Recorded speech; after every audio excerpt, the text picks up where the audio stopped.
Hi everyone, welcome to yet another episode of Beyond the Script. Today I'm chatting with a young, vibrant actor who is so passionate about acting. He has appeared in various incredible sets. He's going to walk us through his journey in the film industry. So, Patrick, how are you? I'm good, how are you? Welcome to the show. Thank you. It's good to have you here. Thank you, I'm honored. But you know young is relative. So when you said young, I started asking myself, am I still young? Okay, to get it out. Yes, you look young. To get it out. You look young. So who is Patrick? Patriq Nkakalukanyi was born in 1991 in July. Banzalira Nsambya, Okay. but nakulira okulwe Masaka enkozi. Unfortunately, my father died quite early. Baibamuita Mr. Sevina Musoke. He died when I was making, I think, 3 or 4. And so I grew up with my mother. Then eventually, nenzija nembeerako ne jjajja wange nankulabyawo. Kati wajjajja nankulabye gye nasanga. Unfortunately, you know how it is with the family. Usually the father is a bread earner, kati bwafa, you know, you get into some tough times. So ewajjajja nze gye nasooka okulaba TV.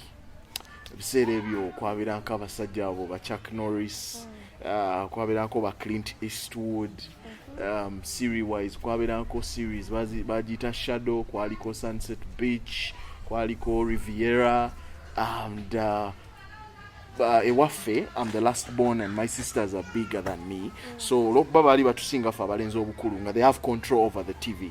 Kati nga baagala nnyo obuzannyo obwo. Kati nange I ended up having to watch those things.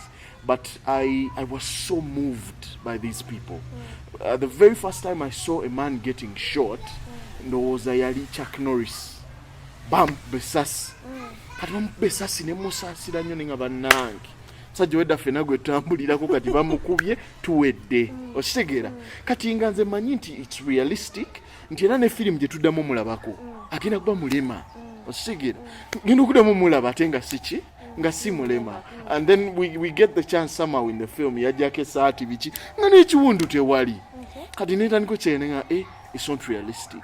But the way it caught me, I was inspired and I was moved. I was like, how do these people do these things? Yes. So I started getting so curious, and the more curious I got, the more I watched. Nemberanga njagala nnyo nange okwata people the way ebintu ebyo gye byankwatangamu. Because if it was a sad moment, actually up to now, nze siraba film na muntu.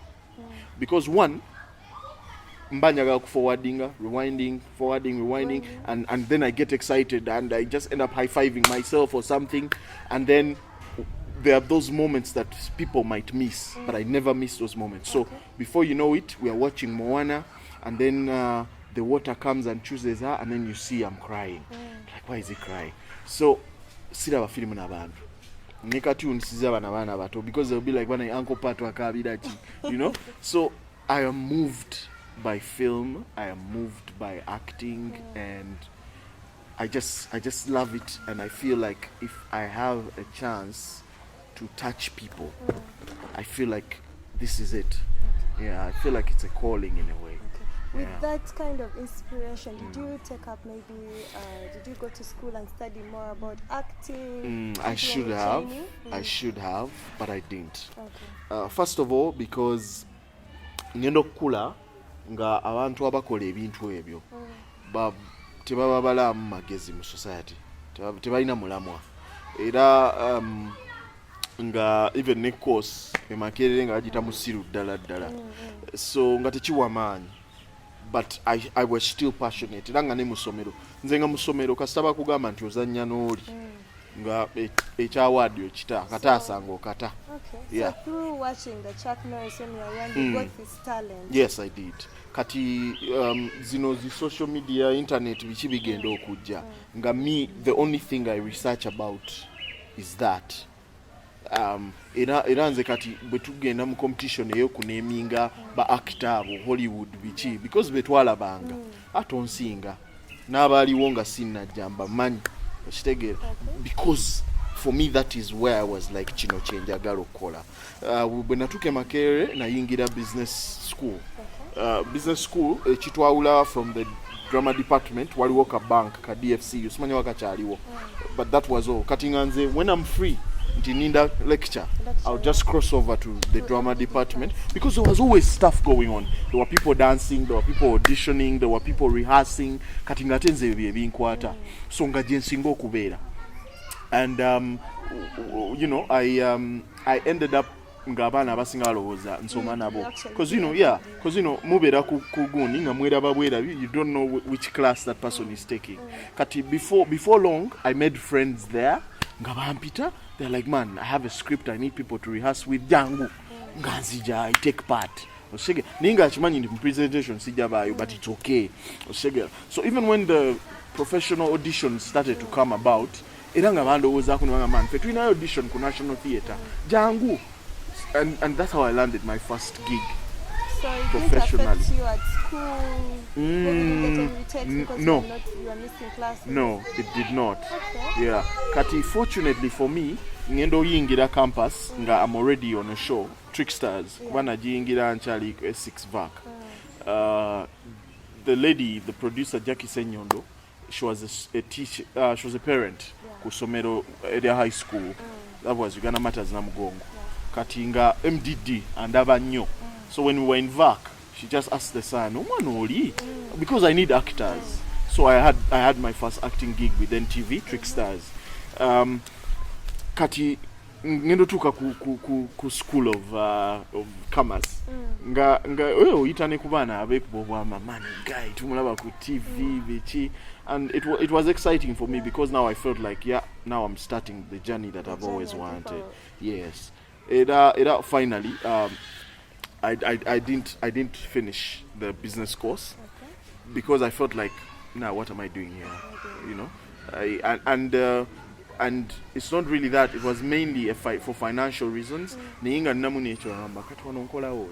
going to sit in anyone's office. What are the odds that I'll even get a chance to be in someone's office? Yeah, because nga tusoma n'abaana tuli just mu first year nenga already in office ku National Water. Katigwe, how long is it going to take you to compete with that? Exactly. You know? So but anyway, let me get this degree. Kati sente bwezagana ningamba kati, you know what? Let me go into what I want. Let me get professional at it.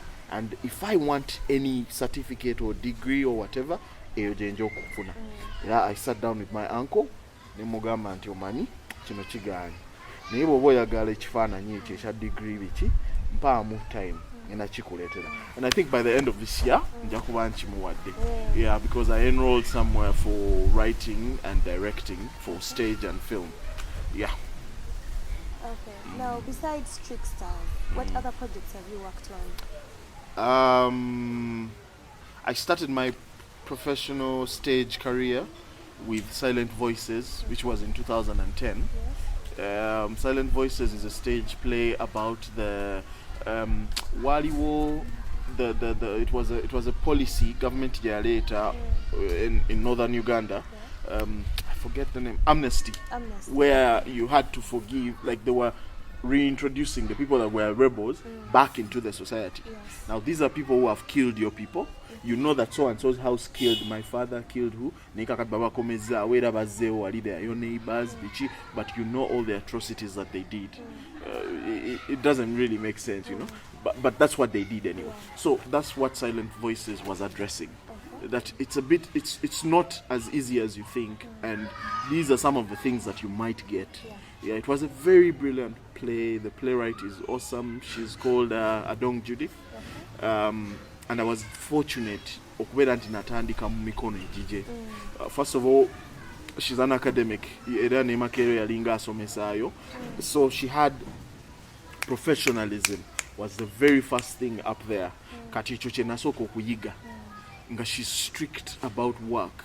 Once it gets to work, mujja kwevuma, mujja kulwana, mujja kolaki, but the work will go on. Then when the work is done, you will laugh and smile like nothing. You know, so chanjigiriza ebintu bingi era ngenda okutuuka okutandika ogamba nti mu industry mwendi nga nina bingi nnyo byenjiza ebinjawula ku balala.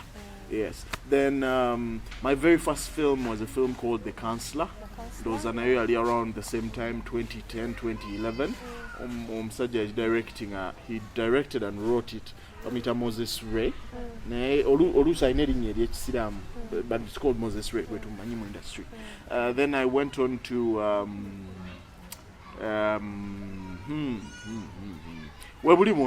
I've done radio dramas, I've done radio commercials, I've done commercials for TV and Natandika with Saddle in Paint, the Color Your World campaign. Yes. Then the recent one is the MTN Freedom advert. Then so basically I've been around. I've really been around, yeah. In all the movies that you've acted, have you had any challenging roles? Yes, they have been challenging. Okay. But so I wouldn't want to say challenging, because then I might preempt yani mpadde ngaga why sajja afuna da challenge ayinza okujja ewange nga tali kwa 100%. No, I don't want to give them that. They were challenging and they were very good. The best example I can give, and I'm proud to say, because it won me Best Actor Uganda Film Festival 2019. It's a movie called Laila. Yes. So it was really my kind of film. It's temuli bantu banji nti tujala bono tugende eno wabwa no. Were you the protagonist? Yes, I was. But and that's the beauty with it. It didn't really shed light into gwe hero, genda gwe hero. No, it was actually a hero, but suffering with something. In the end, he ends up being judged and he has to pay with his life. You know. So me, that's really my kind of script. Mbasagala nyo tugende eno, but take the viewer on a journey. The emotional journey. Here is a guy, he brought a chick home. They had their love thing, and then the chick dies. Chick tomumanyo genokera munsa omwana wa somero. So what you see already the person is engaged, like, oh my God, what is he going to do? You know, he's in a chisaka like this one, there's a neighbor here, there's a neighbor here, there's a neighbor here. You can't just walk out with someone's hand. You know? So when I'm talking about films, I really have to talk about that. Yeah, it was written and directed by Mulindwa Richard, or Limit Production, and I talk about it because it won me an award. Yes. So. Yeah. Okay. So what techniques do you use to create a believable character? I believe that unga actor, the first thing that you sell to the audience is believability. If they don't believe you, then tebagenda kunyumirwa. Now most of us as actors, we tend to not understand tetuwa time bulungi ebintu bino ne tujjanga tuli half baked. But I believe that once you decide n'ogamba nti kyenkola nkikkiririzaamu ne bw'okuba kunanaagira bw'onanaagira nga tokikkiriza. Because what happens is, once you set the pace for the film, kati view omuyina bwoti tatunula tatemya takola kyo omuyina bwoti omukute kati gwe bw'osalawo okunyeenyaamu bwoti ye tagenda kunyeenya, agenda sigala akuliko bwati. So at any one point, if you become self-conscious nti abana isina naagira agenda kukwata agamba oyo alimba kuba yali bwati kalate gwonyeenyeza okitegera. So for me, I believe, and the way I do it is simple. Bwefuna script, ekitone nnyo nja gisoma emirundi nga 6. The first 2 times are just to get the story, because ekyo kikulu. Firimu zino engeri gye tuzikwatamu abali eyo tetuzikwata nga gwe bw'ogiraba etambula. Ebiseera ebisinga tugamba nti tugenda mu ddwaliro ne tukwata byonna ebigenda mu ddwaliro, naye nga mu ddwaliro ojja kusanga nti gayi gyasookera then n'akomawo ku lunaku lwa 6. Kati ffe tetujja gamba nti katukole luno then tulinde ku lw'omukaaga, because it takes money and resources and biki. So to be organized, ennaku ezo zonna olusooka olw'omukaaga biki byonna tujja bikwata awo mulundi gumu. Now bw'omuzannyi bw'oba ekyo tokitadde mu bwongo kumanya story n'obwetambula, what are you going to do? Ogenda kwerabira nti ku lunaku olw'omukaaga wajja ku ddwaliro abakubikidde ogire mu mood nga weerabidde nti bakubikidde so nno omuzannyi ye bw'aba biraba alaba continuously era yakusaasidde nti bambi bamubikidde agenda otunya gwe babikidde nga si gwe babikidde oshegera so I get the story nemmanya nvaawa nzirawa kintu kikulu nnyo then actually the last thing for me I worry about is the lines. It's the lines because nze ekiddako kyemba noonya is the mood oshegera because mood is what informs every aspect of what you do. Abantu abamu bwe banyiiga nga tanaana kiraga ku face azimba mbwati oshegera kati bw'oba tolina mood eyo togenda kizimba oshegera so it will not be believable so mood ezo ziba nkulu nti oluusi ne line ezimu ze twogera nti ojja kunyiigira mukazi wo naye nga ku script eyambadde amugaa tomanyira gwe era kwasaba kibi mugamba ekintu ekyo I love you naye ng'okimugamba with all that in mind oba tosobola kyogera ng'ono agamba I love you nga yakamulaba osegera so those are things that me I pay close attention to and I think it's because nasooka kwagala kulaba film before I started acting them. You've worked on a variety of projects. Where do you go to practice your vocals? Do you go somewhere to practice the vocals? Because I'm assuming that every movie that you act, it's a different voice. Yeah, that is the ideal scenario. But Katomanyi, we out here in society, you can't really come mubantu notaniko woganira nti nkola dobozi bichi. Of course there are people that do that, but you don't want to be that kind of person.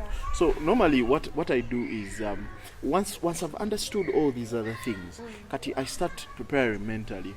Nemanya nti wano netaga kino, wano netaga kino, netaga kino. Because once you know what you need, then you know where to find it.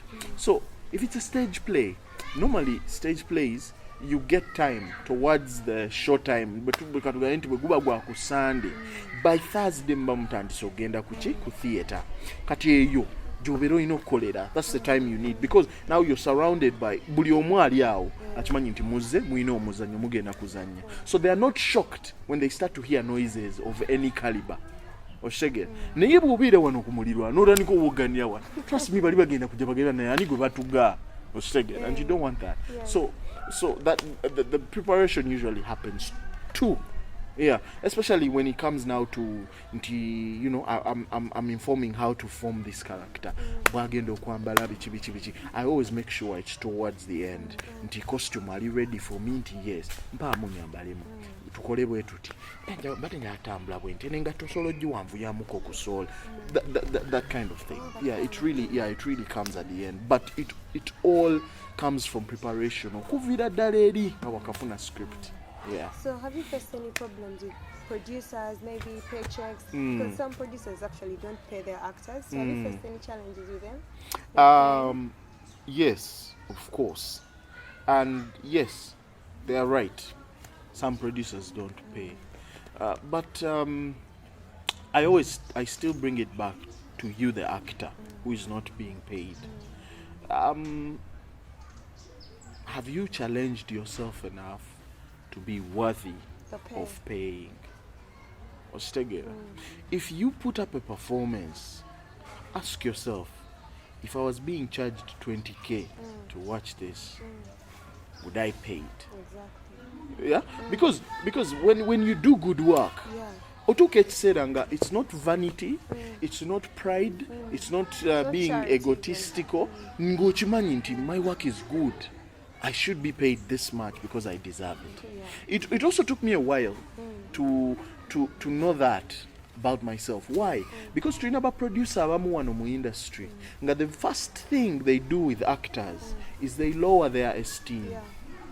They really lower their esteem. Olina abaguliranga yebwa bategerera, olina ababuliranga you would be nothing without them. Nabagamba nti nze I'm the only one who has your interests at heart. Nobody can have your interests at heart okusinga gwe.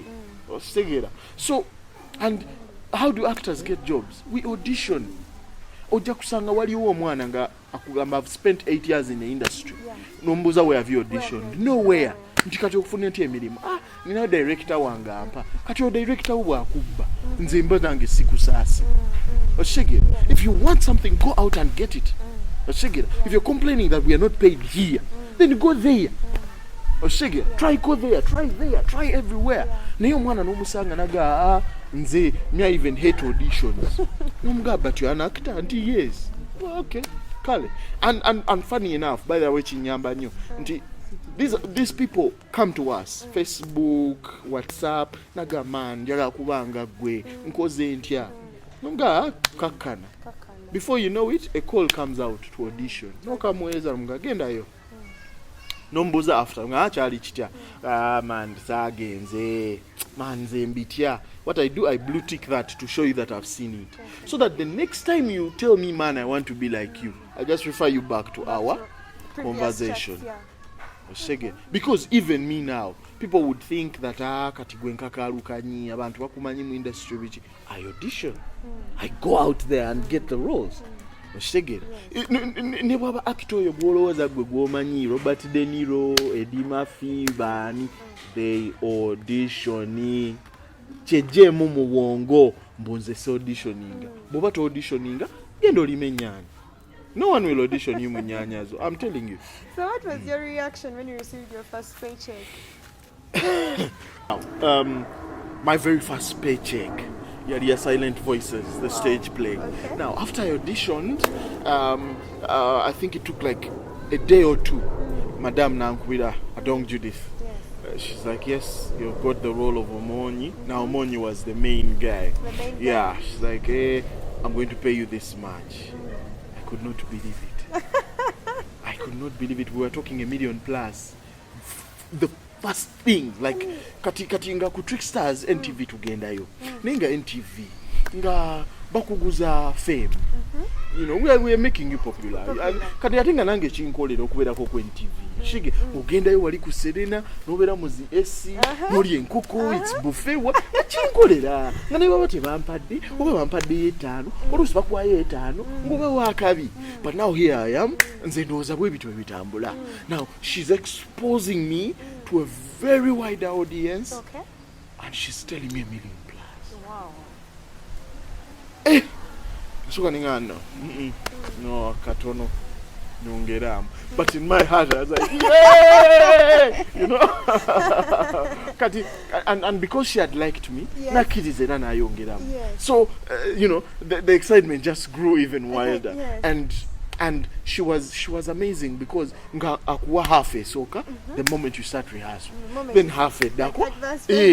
Half a dako najikuwa ngamaliriza. Kuganga bya kizungu. Yeah, I was so excited in that even up to now I've worked with so many people, so many different names. But when Adong Judith calls me, yes. Because it's Adong Judith. Yeah. That's how good it was. Yeah. Okay. So what are other projects that you're working besides acting? What are you doing? Are you planning on venturing on directing, writing movies? Yes, I am.